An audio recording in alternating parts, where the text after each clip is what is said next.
میرے واجب الاحترام عزیز سامعین اور بزرگان دین، میں نے آپ حضرات کے سامنے قرآن مجید اور فرقان حمید کی چنایت مبارکہ تلاوت کی ہے۔ اللہ رب العزت سے دعا ہے کہ اللہ رب العزت مجھے اس مختصر سے وقت میں ان آیاتوں کی صحیح تفسیر بیان کرنے کا اور سامعین کو صحیح طریقے سے سننے کا اور پھر ہم سب کو ان باتوں پر عمل کرنے کی توفیق عطا فرمائے۔ چونکہ ہفتے میں ہمارا تعلق مسجد کے ساتھ 15-20 یا آدھا گھنٹے کا ہے، تو آدھے گھنٹے میں یا 15-20 منٹ میں ان موضوعات کا احاطہ کرنا مشکل ہوتا ہے۔ اور پچھلے جمعے کو آپ حضرات کے سامنے کرامت انسان، بنی آدم کی فضیلت اور ساری مخلوقات پر اس کی فوقیت کو بیان کیا تھا کہ اللہ جل جلالہ اس انسان سے کہہ رہے ہیں کہ میں نے ساری انسانیت پر آپ کو فضیلت بخشی ہے، آپ کو عزت عطا کی ہے۔ اور قرآن بارہا اس انسان کو اس بات کے طرف مرغوب کر رہا ہے، ترغیب دے رہا ہے کہ اے انسان، اے حضرت انسان، آپ کو اللہ جل جلالہ نے یہ فضیلت، یہ عزت، یہ کرامت، یہ اعلیٰ، یہ اولا جو بنایا ہے، یہ اس لیے بنایا ہے کہ آپ کو اللہ جل جلالہ نے صرف اپنے عبادت کے لیے پیدا کیا ہے۔ باقی ساری انسانیت پر فوقیت جو آپ کو عطا کی ہے، رب کائنات نے ساری مخلوقات پر انسان کو فضیلت بخشی ہے۔ اور اگر دیکھا جائے تو اس میں ایک چیز کو دخل ہے، وہ نطق ہے۔ وہ نطق ہے، بات کرنا۔ انسان زبان کے ذریعے سے بات کرتا ہے اور نطق کے ذریعے سے باقی ذی روح چیزوں سے اس کو اللہ جل جلالہ نے ممتاز بنایا۔ اور پھر اس انسان سے کہا کہ میں نے آپ کو کس مقصد کے لیے پیدا کیا۔ انسان بنانے کا مقصد اللہ جل جلالہ نے خود قرآن مجید میں ذکر فرمایا ہے، وَمَا خَلَقْتُ الْجِنَّ وَالْإِنسَ إِلَّا لِيَعْبُدُونَ۔ اللہ جل جلالہ فرما رہے کہ میں نے انسان کو اور جنات کو اس لیے پیدا کیا کہ یہ میری عبادت کرے۔ انسان اور جنات اللہ رب العزت کی عبادت کے لیے پیدا کیے گئے ہیں۔ پھر اللہ جل جلالہ نے اس انسان کو جنات پر بھی فضیلت بخشی ہے، اس ساری کی ساری مخلوقات پر اللہ جل جلالہ فرما رہے آپ کو فضیلت اس لیے عطا کی گئی ہے، اس لیے دی گئی ہے کہ آپ میری عبادت میں لگ جائیں۔ اور اللہ جل جلالہ فرما رہے لا نسألک رزقا، کل قیامت کے دن میں آپ سے رزق کے بارے میں سوال نہیں کروں گا کہ آپ نے کتنے کمائے، آپ نے کتنے پیسے کمائے، اس کے متعلق اللہ جل جلالہ فرما رہے میں یہ سوال نہیں کروں گا، بلکہ اللہ جل جلالہ فرما رہے نحن نرزقک، رزق دینے والا میں ہوں، والعاقبۃ للتقوی، اور اچھا انجام پرہیزگاروں کے لیے ہے۔ تو اللہ جل جلالہ نے رزق کی ذمہ داری بھی اپنے اوپر رکھی ہے، اور اس انسان کو یہ کہا کہ آپ اللہ جل جلالہ کی عبادت کریں۔ یہ تو حضرت انسان ہے، ورنہ تو ایک زمانے میں اس حضرت انسان کے پاس من و سلوہ آیا کرتی تھی آسمان سے، لیکن اس حضرت انسان نے اللہ جل جلالہ سے کہا وَإِذْ قُلْتُمْ يَا مُوسَىٰ لَن نَّصْبِرَ عَلَىٰ طَعَامٍ وَاحِدٍ فَادْعُ لَنَا رَبَّكَ يُخْرِجْ لَنَا مِمَّا تُنبِتُ الْأَرْضُ مِن بَقْلِهَا وَقِثَّائِهَا وَفُومِهَا وَعَدَسِهَا وَبَصَلِهَا۔ اللہ جل جلالہ اس سے فرما رہے قَالَ أَتَسْتَبْدِلُونَ الَّذِي هُوَ أَدْنَىٰ بِالَّذِي هُوَ خَيْرٌ۔ اس حضرت انسان نے کہا لَن نَّصْبِرَ عَلَىٰ طَعَامٍ وَاحِدٍ، یہ من و سلوہ جو ہمارے پاس آ رہے، لَن نَّصْبِرَ، ہم اس پر صبر نہیں کریں گے، عَلَىٰ طَعَامٍ وَاحِدٍ، ایک قسم کے کھانے پر۔ اور موسیٰ علیہ السلام سے کہا فَادْعُ لَنَا رَبَّكَ يُخْرِجْ لَنَا مِمَّا تُنبِتُ الْأَرْضُ مِن بَقْلِهَا وَقِثَّائِهَا وَفُومِهَا وَعَدَسِهَا وَبَصَلِهَا۔ آپ اللہ سے دعا کیجئے کہ آپ ہماری لیے دعا یہ کیجئے کہ اللہ رب العزت ہماری لیے نکال دے زمین میں سے مما تنبت الارض من بقلها وقثائها وفومها وعدسها وبصلها، دال میں سے، ترکاریوں میں سے اور ان چیزوں میں سے اللہ رب العزت ہمیں عطا کر دے۔ اللہ رب العزت نے فرمایا ارے حضرت انسان کیا ہو گیا آپ کو؟ اللہ جل جلالہ نے اسے سمجھایا قال تستبدلون الذی هو ادنی بالذی هو خیر. ارے حضرت انسان آپ بدلنا چاہ رہے ہو. اتستبدلون الذی هو ادنی جو کہ ادنا ہے بالذی اس کے ذریعے سے هو خیر جو آپ کے لیے بہتر ہے. باہر کے وارث یہ کر رہا تھا کہ اللہ جل جلالہ نے انسان کو کرامت فضیلت سب کچھ عطا کرنے کے بعد اس انسان سے کہا آپ کا مقصد رزق کمانا نہیں ہے, آپ کا مقصد نوکری کرنا نہیں ہے, آپ کا مقصد ملازمت نہیں ہے, آپ کا مقصد دکانداری نہیں ہے, آپ کا مقصد پیسے کمانا نہیں ہے, آپ کا مقصد میں بتا رہا ہوں رب کائنات نے فرمایا کہ میں نے آپ کو بنایا, آپ کا مقصد ہے وَمَا خَلَقْتُ الْجِنَّ وَالْإِنسَ إِلَّا لِيَعْبُدُونَ, آپ میری عبادت کریں, آپ کا مقصد عبادت ہے. اور جو مقصد آپ نے اپنے ذمہ لیا ہے وہ میری ذمہ ہے. اللہ رب العزت فرما رہے لا نسألك رزقا نحن نرزقك نحن نرزقك نحن نرزقك, پلے باندھ لو. اللہ جل جلالہ فرما رہے رزق میں دوں گا, نحن نرزقك نحن نرزقك, رزق دینا میرا کام ہے. اللہ رب العزت نے رزق کی ذمہ اپنے اوپر لیا ہے. اور آپ کے سامنے ایک بات رکھ دوں, سلیمان علیہ السلام کے دور میں سلیمان علیہ السلام وہ بادشاہ تھے کہ اللہ رب العزت نے ساری کی ساری دنیا پر ساری خلقت پر انہیں بادشاہت عطا کی تھی. اور سلیمان علیہ السلام کی بادشاہت وہ بادشاہت ہے کہ اگر آپ سلیمان علیہ السلام کے بادشاہت کو دیکھ لیں فَتَبَسَّمَ ضَاحِكًا مِّن قَوْلِهَا قَالَتْ نَمْلَةٌ يَا أَيُّهَا النَّمْلُ ادْخُلُوا مَسَاكِنَكُمْ.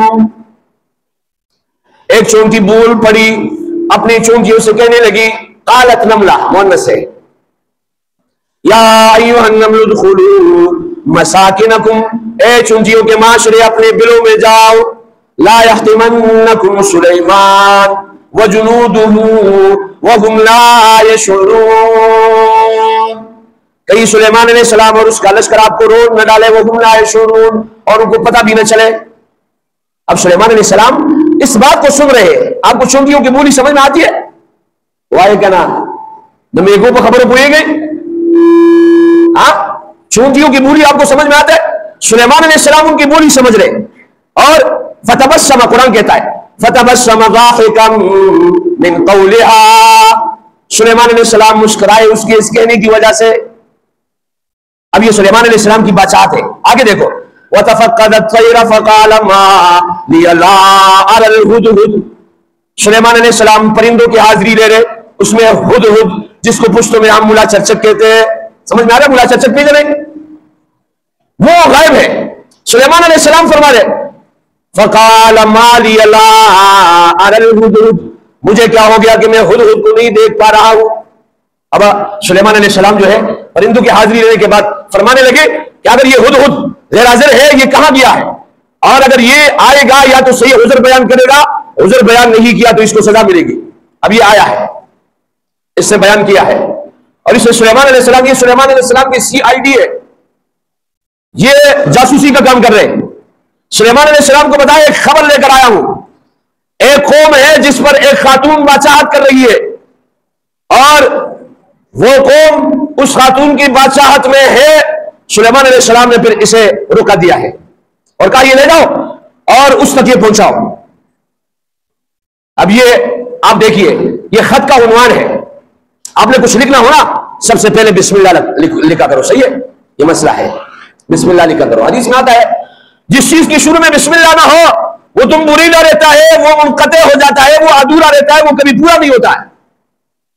سلیمان علیہ السلام بلقیس کو خط لکھ رہا ہے, انه من سلیمان وانه بسم اللہ الرحمن الرحیم. قرآن مجید کا عنوان ہے, بے شک یہ خط سلیمان علیہ السلام کی طرف سے ہے, بسم اللہ الرحمن الرحیم, شروع اللہ کے نام سے جو کہ بڑا مہربان نہایت رحم کرنے والا ہے. اور بلقیس سے کہا جا رہا ہے اللہ تعالی علیہ واتونی مسلمین, سرکشی مت کرو, ہمارے طرف آؤ, اور واتونی مسلمین, آپ سب آؤ, سر تسلیمی خم کر لو. اب میرے عزیز ساتھیوں یہ سلیمان علیہ السلام کی بادشاہت، یہ جملے معترضہ میں آپ کو بتا رہا ہوں۔ ایک دن سلیمان علیہ السلام نے اللہ رب العزت ساری مخلوق پر تھی، میں چاہتا ہوں کہ آپ کی ساری مخلوق کی میں دعوت کر لوں، تو کہا کر لو۔ تاریخ مقرر ہوئی، سلیمان علیہ السلام نے دسترخوان بچھایا، اور دسترخوان جب بچھا اس پر کئی قسم کے کھانے، ایک مچھلی سمندر سے آئی اور پوری دسترخوان کو نکل گئی، اب باقی مہمان ویسے رہ گئے۔ یہ اللہ اپنی قدرت کو بتا رہے ہیں۔ سلیمان علیہ السلام سے کو یہ بتانا مقصود تھا کہ آپ اس مچھلی کی رزق کو پورا نہیں کر سکتے ہو، تو رزق دینے والی ذات کون؟ ذرا دل سے بولو یار، رزق دینے والی ذات کون؟ ساری انسانیت، ساری جنات، ساری مخلوقات پر سلیمان علیہ السلام کی بادشاہت ہے۔ ایک مچھلی نے سارا کھانا کھا لیا، باقی مہمان ایسے۔